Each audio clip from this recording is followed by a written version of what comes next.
जंगलातील शाळा. एका हिरव्यागार जंगलात एक वेगळीच शाळा होती.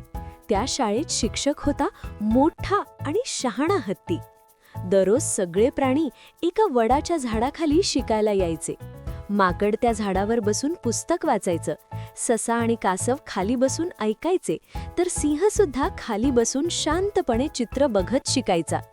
एके दिवशी हत्ती शिक्षकाने फळावर एक वेगळंच चित्र काढलं. एका प्राण्याच्या अंगावर पट्टे होते. हा कोणता प्राणी आहे? हत्तीने विचारलं. कोल्हा उड्या मारत म्हणाला, हा तर घोडा आहे.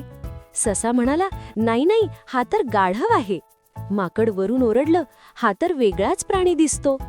सगळे प्राणी आपापले अंदाज लावत होते, पण कोणालाही बरोबर उत्तर माहिती नव्हतं.